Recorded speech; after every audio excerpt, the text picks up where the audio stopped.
Guys and welcome to current affairs funda. So आज की इस वीडियो में हम लोग देखेंगे आईबीपीएस क्लर्क एग्जाम जो कि 2019 में हुआ था, उसके कुछ मेमोरी बेस्ड क्वेश्चंस। 8 अक्टूबर की जो शिफ्ट हुई थी आपकी, उनमें इन क्वेश्चंस को पूछा गया था। तो किस टाइप के क्वेश्चंस आए थे, हमें कैसे उन्हें सॉल्व करना चाहिए, क्या स्ट्रैटेजी होनी चाहिए, ये सारी चीज़ें हम यहाँ पे डिस्कस करेंगे। तो चलिए फिर शुरू करते हैं इस वीडियो को।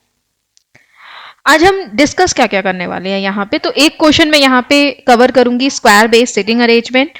उसके बाद हम ब्लड रिलेशन देखेंगे, two row based sitting arrangement देखेंगे, स्लॉक्स देखेंगे और डायरेक्शन देखेंगे।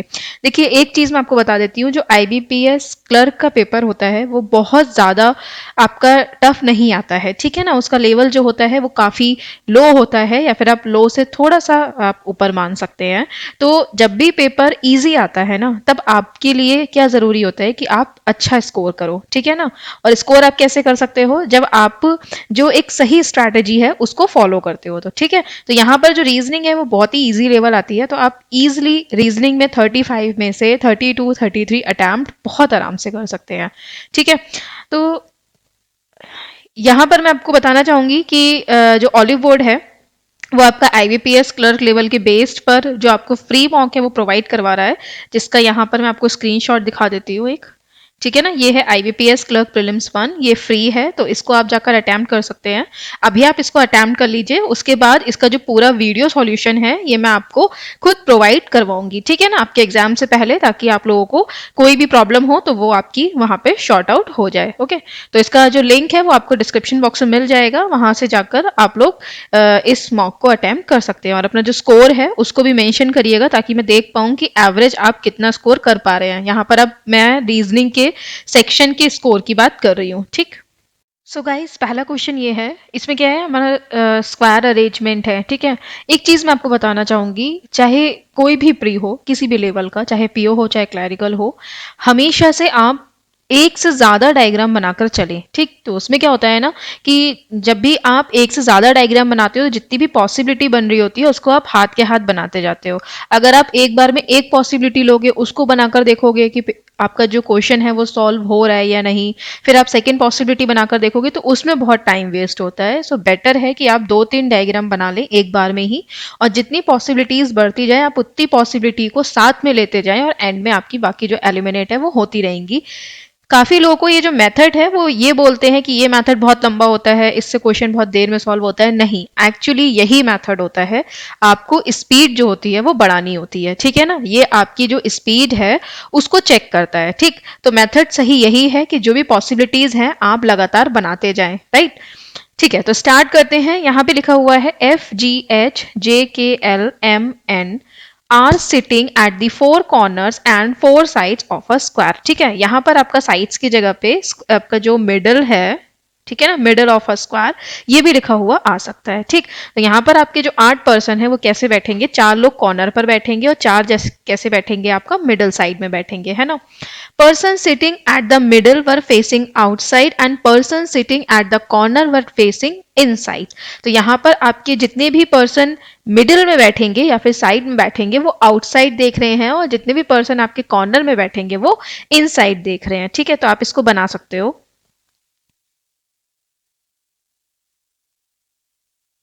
ठीक है।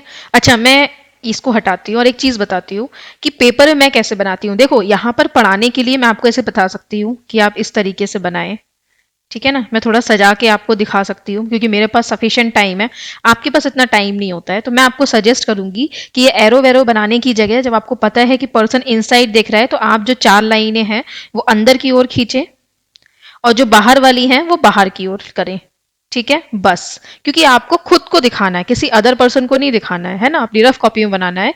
तो ये जो होता है यहाँ पर बहुत ही स्पीड से, यहाँ पर तो जैसे मैं पेन चला रही हूँ, मतलब सिस्टम पर चला रही हूँ, आप तो अपने पेपर एंड पेन यूज करोगे तो इसकी स्पीड जो है वो और भी ज्यादा रहेगी, मेरे से डबल ट्रिपल रहेगी, राइट। तो इस तरीके से आप इसको बना सकते हो। आगे देखते हैं, G sits in a corner, 1 person sits between G and J. So G जो है वो कॉर्नर पर बैठेगा, तो आप उसे किसी भी कॉर्नर पर बैठा सकते हो। मैं यहाँ पर कॉर्नर पर बैठा देती हूँ। आगे कह रहे हैं 1 person sits between G and J, तो यहाँ पर एक पर्सन जो है वो बीच में आएगा किसके, जी और जे के। तो अब जी की जो राइट साइड है उसमें भी जे आ सकता है एक का गैप करके, और लेफ्ट साइड में भी आ सकता है ना। तो आप दोनों साइड ले लो, एक बार में इसके राइट साइड में दे दो और दूसरी बार में इसके लेफ्ट साइड में दे दो, ठीक है।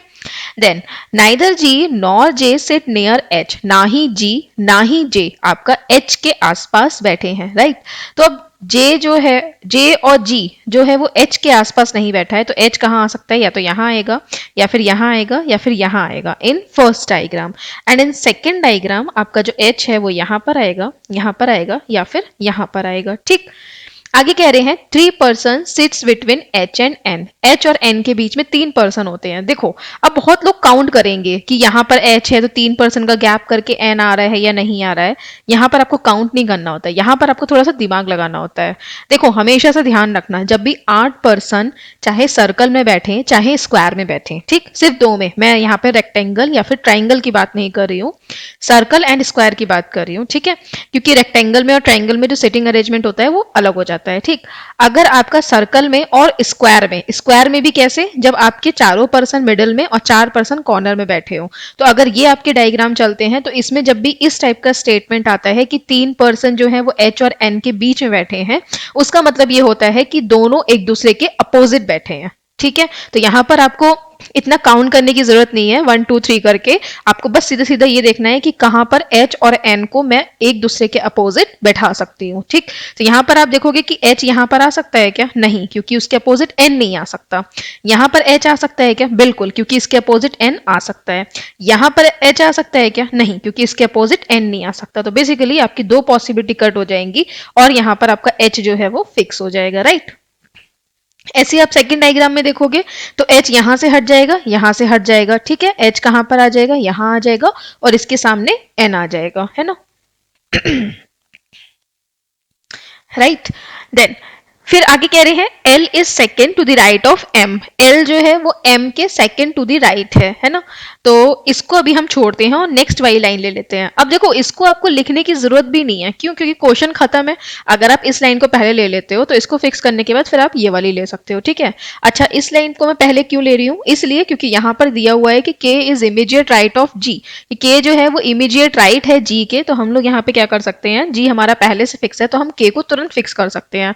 तो यहाँ पर अगर आप देखोगे कि G यहाँ बैठा है, ठीक, उसकी इमीडिएट राइट यानी कि यहाँ पर, क्यों, क्योंकि ये इनसाइड फेस कर रहा है, इनसाइड का इमीडिएट राइट इधर की तरफ होगा। तो क्या यहाँ पर K आ सकता है, नहीं, इसका मतलब ये डायग्राम कट हो जाएगा।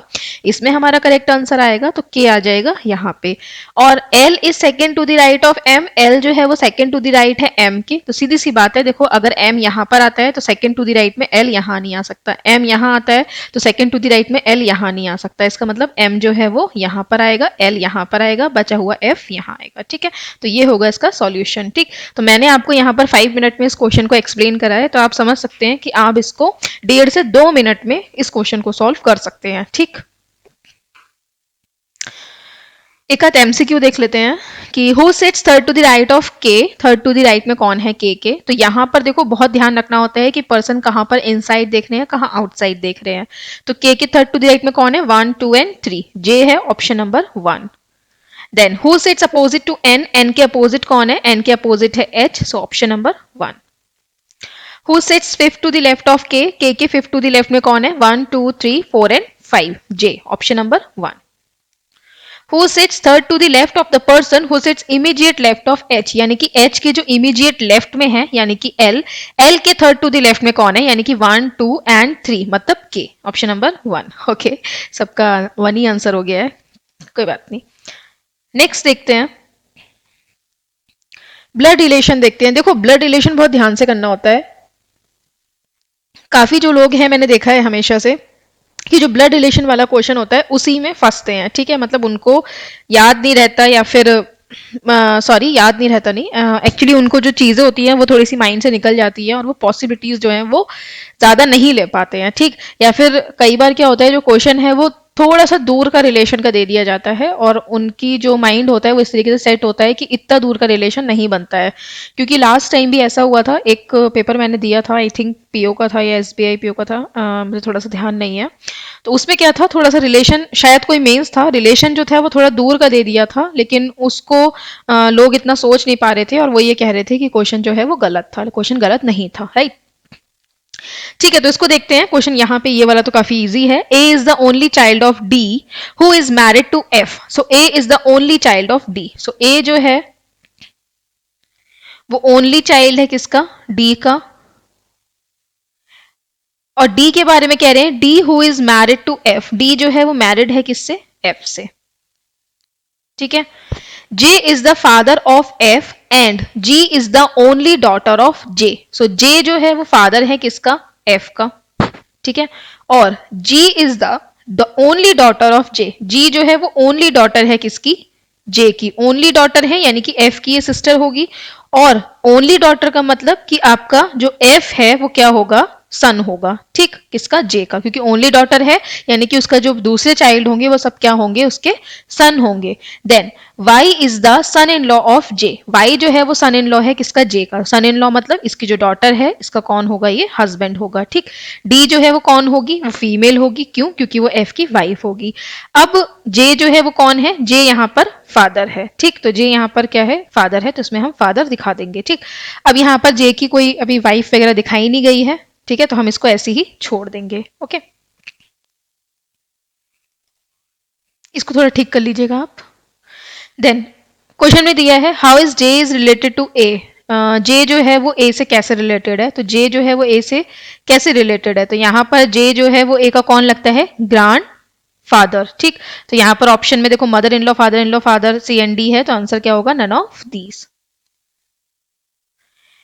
गिवन है if B is the wife of J then how B is related to Y। अगर मान लीजिए आपका जो J है उसकी वाइफ हो यहाँ पर B, तो B जो है वो Y से कैसे रिलेटेड होगी। देखो थोड़ा सा ध्यान देना कि कब यहाँ पर, जैसे कि यहाँ पर तो ऑप्शन में आपको mother in law father in law दे रखा है, लेकिन यहाँ पर क्या कर सकते हो, फादर इन लॉ की जगह आपको सन इन लॉ रख सकते हैं। ठीक, तो सन इन लॉ में क्या होता है ना, थोड़ा सा आप कंफ्यूज हो सकते हो कि किसका रिलेशन पूछा गया है। जो Y है वो B का कौन लगता है, सन इन लॉ, लेकिन B जो है Y की कौन लग रही है, मदर इन लॉ। ठीक, तो यहाँ पर क्या बोल रहे हैं कि how B is related to Y। B जो है वो Y से कैसे रिलेटेड है, तो B जो है वो Y की कौन लगती है, mother in law. So answer क्या होगा यहाँ पे 2। आगे गिवन है how is D related to Y। D जो है वो Y से कैसे रिलेटेड है, तो D जो है वो Y की कौन लग रही है, यहाँ पे ये लग रही है सिस्टर इन लॉ। ओके, तो sister in law option number 2। Okay, next question करते हैं। थोड़ा सा वीडियो को पॉज करिए और खुद से अटेम्प्ट करिए, बहुत भारी क्वेश्चन नहीं है।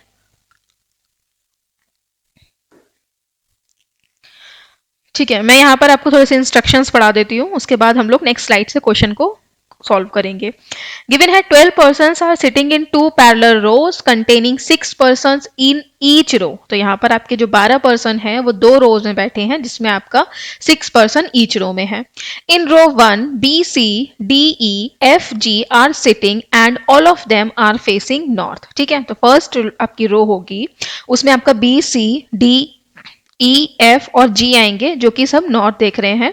एंड सेकेंड रो में Q R S T U and V आएंगे जो कि साउथ देख रहे हैं। ठीक, then in the given arrangement each member seated in the row faces another member of the other row. ठीक, ये बहुत जरूरी होता है कि आपका जो पर्सन है वो कैसे बैठा हुआ है, वो एक दूसरे को अपोजिट बैठे हुए हैं, यानी कि एक दूसरे की ओर बैक साइड करके बैठे हैं या फिर एक दूसरे की ओर फेस कर कर बैठे हैं। ठीक, आगे देखते हैं, तो हम यहां से क्वेश्चन को देखेंगे।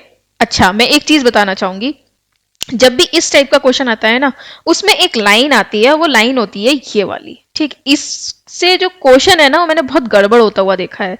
जैसे कि वो अभी तो इन्होंने यहाँ पे ये कह रखा है कि D sits at one of the extreme ends of the row. कई बार वो ये बोलते हैं कि D sits third from extreme end of the row, या D sits second from extreme end of the रो।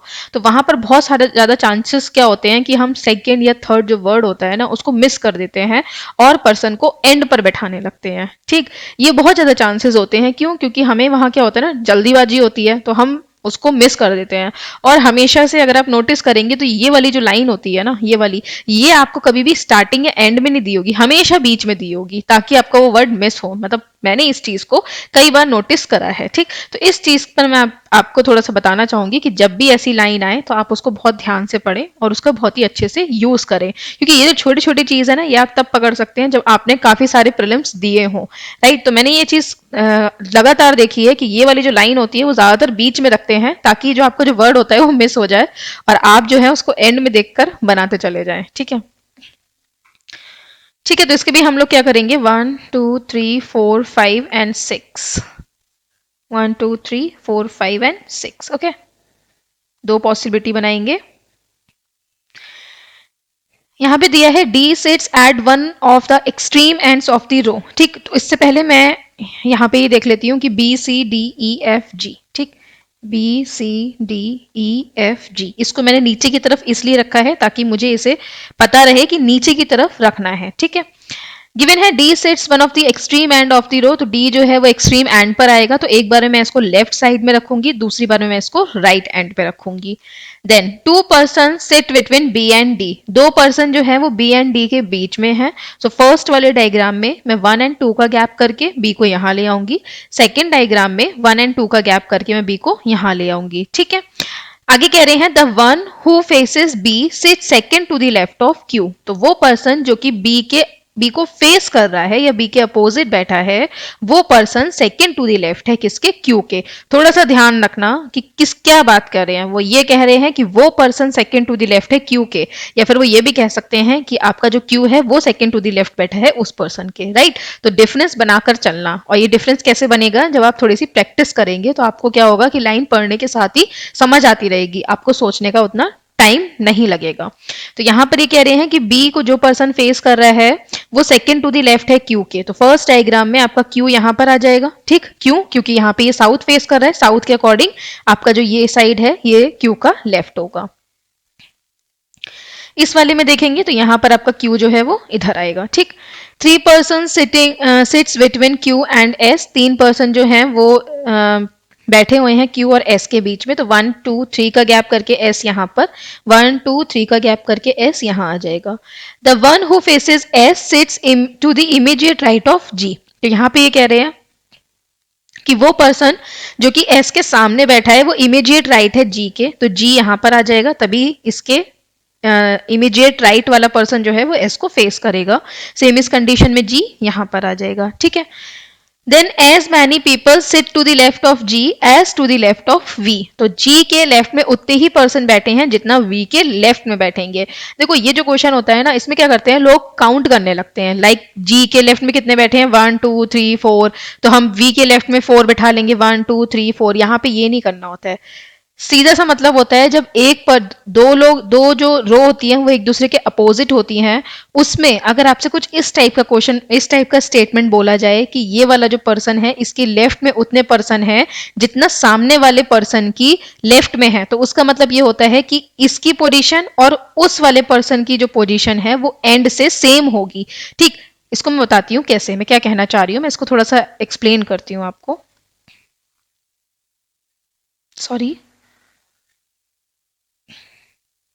देखिए यहाँ पर जो G है वो यहाँ बैठा है। ठीक, अब ये जो G है ये आपका एंड से कैसे बैठा है, सेकंड पोजीशन पर है, तो यहाँ पर जो V है वो एंड से कैसा आएगा, सेकंड पोजीशन पर ही आएगा। ठीक है, अब देख लो आप, G के लेफ्ट में कितने पर्सन है 1 2 3 4, V के लेफ्ट में कितने पर्सन होंगे 1 2 3 4। ठीक, अब V तो यहाँ आ नहीं सकता बिकॉज Q फिक्स है, तो ये कट हो जाएगा, इसमें हमारा आंसर आएगा। तो यहाँ पर G जो है वो लेफ्ट से कैसा बैठा है, या फिर लेफ्ट से तो क्या वो एंड से कैसा बैठा है, तो 1 2 3 थर्ड बैठा है, तो 1 2 3 V जो है वो यहाँ पर आएगा। अब आप देख लो G के लेफ्ट में कितने हैं 1 2 3, V के लेफ्ट में कितने हैं 1 2 एंड 3। ठीक, तो G जो है वो अगर लेफ्ट एंड से थर्ड बैठा है तो V जो है वो लेफ्ट एंड से थर्ड बैठेगा, ये लेफ्ट एंड ही है। Okay, sorry sorry sorry sorry, ये राइट एंड है। ठीक है, और ये राइट एंड है। ठीक, तो जी है वो आपका राइट एंड से थर्ड बैठा है तो वी भी राइट एंड से थर्ड बैठेगा। अगर जी लेफ्ट एंड से फोर्थ बैठा है तो वी जो है वो लेफ्ट एंड से फोर्थ बैठेगा। ठीक, ये लेफ्ट है ये लेफ्ट है, ठीक है ना। ये तो आपको पता होगा, ये नॉर्थ के अकॉर्डिंग लेफ्ट है, नॉर्थ के अकॉर्डिंग राइट है, ये साउथ के अकॉर्डिंग राइट है, ये साउथ के अकॉर्डिंग लेफ्ट है। तो क्या होता है जब भी इस टाइप का क्वेश्चन आए कि इसके लेफ्ट में उतने ही पर्सन है जितना उसके लेफ्ट में होंगे, तो आप कोई भी एंड पकड़ लो, चाहे लेफ्ट पकड़ो चाहे राइट पकड़ो, लेकिन दोनों का सेम एंड पकड़ना। ऐसा मत कर देना कि एक बार में एक का राइट पकड़ रहे हो दूसरे का लेफ्ट पकड़ रहे हो, ठीक है। इसके आगे क्या कह रहे हैं कि two person sits between T and V, T और वी के बीच में दो पर्सन है, सो 1 एंड 2 का गैप करके टी यहाँ आ जाएगा। R sits at one of the position to the right of U, तो यू यहाँ पर आ जाएगा और आर यहाँ आ जाएगा, राइट साइड इधर की तरफ आएगा।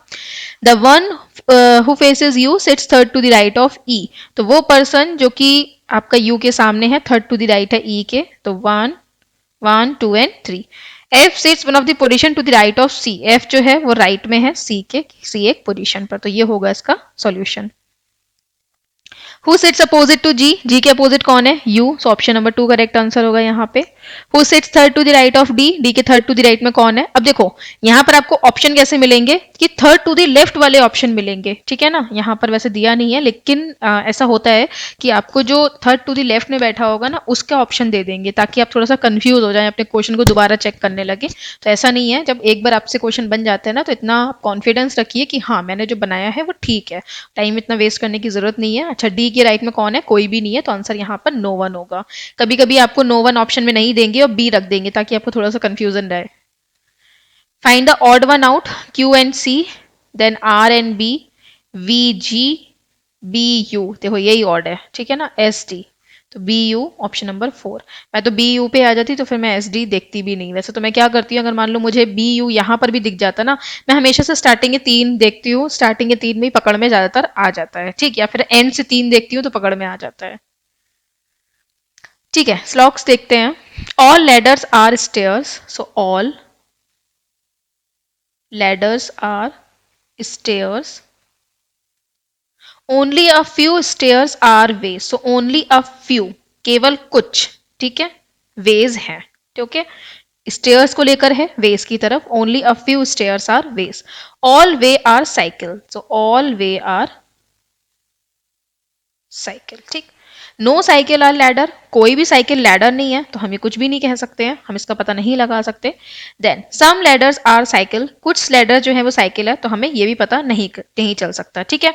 अब देखो यहाँ पर जो स्टेटमेंट है वो कैसे है, नो और सम, ठीक। तो all cycle, no cycle are ladders, some ladders are cycle, और नो और सम है तो इसमें क्या लगेगा आपका, आइदर ऑल लगेगा, ठीक। तो आंसर क्या होगा यहाँ पे 3, इफ आइदर कंक्लूजन फर्स्ट और सेकंड फॉलोस, ठीक है, या तो कुछ होंगे या फिर नहीं होंगे। Then a few computers are typewriters, so a few computers are typewriters, only a few typewriters are laptops, so only a few typewriters are laptop। all laptops being typewriter is a possibility, कि आपके सारे laptops जो हैं क्या वो typewriter हो सकते हैं, बिल्कुल हो सकते हैं, ठीक। देखो यहाँ पर ये कहा गया है कि a few computers are typewriters, एक छोटी सी मिस्टेक मैंने करी है, यहाँ पर अ फ्यू कहा गया है, ठीक। ओनली अच्छा, ओनली अ फ्यू ही है यहाँ पे, only a few typewriters are laptop, first वाला है a few computer are typewriter, ठीक। तो यहाँ पर अ फ्यू का मतलब तो सम हो जाएगा, ठीक है। तो यहाँ पे मैं क्या कह रही थी कि all laptop being typewriter is a possibility, कि आपके ऑल जो लैपटॉप हैं क्या वो टाइपराइटर हो सकते हैं, क्या ऐसी पॉसिबिलिटी है। देखो ऑल लैपटॉप जो है वो आपके टाइपराइटर बिल्कुल हो सकते हैं, लेकिन ऑल टाइपराइटर आपके जो हैं वो लैपटॉप नहीं हो सकते, क्यों, क्योंकि केवल कुछ आपके जो टाइपराइटर हैं वो लैपटॉप हैं, तो केवल कुछ है यानी कि बाकी के नहीं है, ओके। तो यहाँ पर आपका फर्स्ट फॉलो होगा, all computer being laptop is a possibility, all computer आपके लैपटॉप हो सकते हैं, बिल्कुल हो सकते हैं, ठीक है। तो फर्स्ट एंड सेकेंड फॉलो होगा ऑप्शन नंबर 5। Given है few trucks are paper, so few trucks are papers, all papers are magazines, so all papers are magazines। some trucks are definitely not magazines, कुछ trucks जो है वो आपके definitely magazine नहीं है तो पता नहीं इस बारे में। then some magazines are truck, कुछ magazines जो है क्या वो truck हैं, तो बिल्कुल कुछ हैं, ठीक। बाकी जो नहीं है definitely उसके बारे में हमें नहीं पता है। डेफिनेटली का मतलब होता है कि हमें बिल्कुल क्लियरली पता होना चाहिए, या फिर कोई नो वाला स्टेटमेंट या फिर नेगेटिव स्टेटमेंट दिया होना चाहिए। तो ऐसा कुछ दिया नहीं है, इसलिए खाली सेकंड फॉलो होगा। Only conclusion second follows. Okay, अब हम लोग देखते हैं यहाँ पे एक direction based question. Point B is 10 metre to the west of point A. So यहां पर आपका जो बी है वो 10 मीटर वेस्ट में है किसके, ए के, है ना। Then point C is 15 metre to the south of point B. तो आपका सी जो है वो 15 मीटर साउथ में है बी के। ठीक है। Then point D is 15 metre to the north of point A. तो पॉइंट डी जो है वो आपका 15 मीटर नॉर्थ में है पॉइंट ए के। Point E is 15 metre to the east of point D. तो पॉइंट ई जो है वो 15 मीटर ईस्ट में है पॉइंट डी के। Point C is 15 metre to the west of point F. तो एफ जो है उसके वेस्ट में आपका सी आएगा। तो यहां पर आप देखोगे सी यहां पर है, तो ये वेस्ट में होगा, इसका मतलब आपका एफ जो है वो कैसा होगा, ईस्ट में होगा। थोड़ा सा ध्यान देना, देखो 10 मीटर तक तो इसके अकॉर्डिंग यहां पर आएगा, 5 हम थोड़ा सा आगे और बढ़ाएंगे। ठीक है, ये जो लाइन होती है इनका प्रॉपर ध्यान रखना होता है, क्योंकि अगर आप ये जो मीटर है इनका ध्यान नहीं रखोगे तो जो डायरेक्शन है ना वो गड़बड़ हो जाएगी। ठीक है। Then point G is 10 metre to the east of point C. तो आपका जी जो है वो 10 मीटर ईस्ट में है पॉइंट सी के। तो यानी कि यहां पर क्या आएगा, आपका डी आएगा। ठीक, तो मैं ये 15 यहां से हटाकर इसको क्या कर देती हूँ, इसको मैं 10 कर देती हूँ और बाकी ये 5 कर देती हूँ। तो डी टू एफ 5 हो जाएगा, सी टू डी 10 हो जाएगा, सी टू एफ 10 प्लस 5 15 हो जाएगा। Right. Then H is 15 metre to the north of point F। तो H जो है वो 15 मीटर नॉर्थ में है F के। सो 15 मीटर नॉर्थ में है, तो यहां पर आपका आएगा H। ठीक है, यहां पर आ जाएगा 15। Then R is 3 metre east of point E। सो R जो है वो 3 मीटर ईस्ट में होगा E के। ठीक है, तो ये बनेगा आपका डायग्राम। अब इसके कुछ क्वेश्चंस देखते हैं। फर्स्ट है which of the following statements is true. कौन सा स्टेटमेंट जो है वो ट्रू है। फर्स्ट देखते हैं, H is east of F. H east में है एफ के, नहीं। F is north west of G. तो एफ जो है वो नॉर्थ वेस्ट में है, नहीं, ईस्ट में है। D is north of G. D जो है वो नॉर्थ में है जी के, बिल्कुल करेक्ट, डी जो है वो नॉर्थ में है। ऑप्शन नंबर 3 करेक्ट आंसर होगा। Find the odd one out. यहाँ पर आपको ऑड वन आउट फाइंड करना है। सो बी एंड सी, बी जो है वो सी के नॉर्थ में है। एच और एफ, सो एच जो है वो एफ के नॉर्थ में है। डी एंड ए, डी जो है वो ए के नॉर्थ में है। डी एंड जी, डी जो है वो जी के नॉर्थ में है। ई और आर, ई जो है वो ईस्ट वेस्ट में है, तो इस वजह से आपका फिफ्थ ऑड होगा। What is the direction of G with respect to R. G की डायरेक्शन क्या है आर के रिस्पेक्ट में। तो जी की डायरेक्शन क्या है आर के रिस्पेक्ट में, तो ये है आपका साउथ और ये है आपका वेस्ट। तो ये क्या है आपका south west. So option number 4 correct answer होगा। How many such pairs of letters are there in the word declaring, each of which has as many letters between them in the word as in the English alphabet. Okay, so क्या आएगा यहाँ पे, D E C L A R I N G. Okay, अब इसको आप देखो, D के बाद क्या आएगा, E, एक पेयर मिल गया, E F G H I J K L. Okay, अच्छा देखो, अब हम लोग यहाँ से डी से जब काउंट कर रहे थे तो हमने ई के बाद सारा काउंट करा, राइट। तो ई के बाद जब हमने सारा काउंट कर लिया है तो हमें दोबारा से ई से देखने की जरूरत नहीं है। ठीक, तो जब भी आपका यहाँ पर तुरंत जो आपका आता है उसके बाद हमें देखने की जरूरत नहीं होती। जैसे डी के तुरंत बाद आपका ई आया तो हम जब डी से देख रहे थे आगे की ओर हमें नहीं मिला, तो हमें ई से आगे की ओर भी नहीं मिलेगा। ठीक, तो जब भी ऐसा कंजिक्यूटिव आता है तो हम लोग नहीं देखते हैं।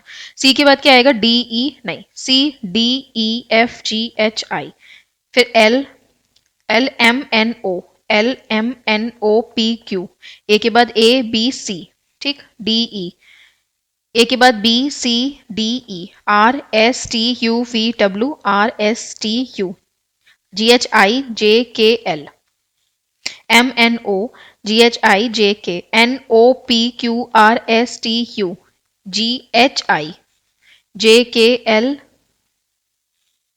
ठीक है, जी H I J K L. तो यहाँ पे कितने पेयर मिले हमें, 1 2 3 4 एंड 5। तो यहाँ पर हमें टोटल मिले हैं पेयर 5। ओके, इसका ऑप्शन नहीं दिया गया है।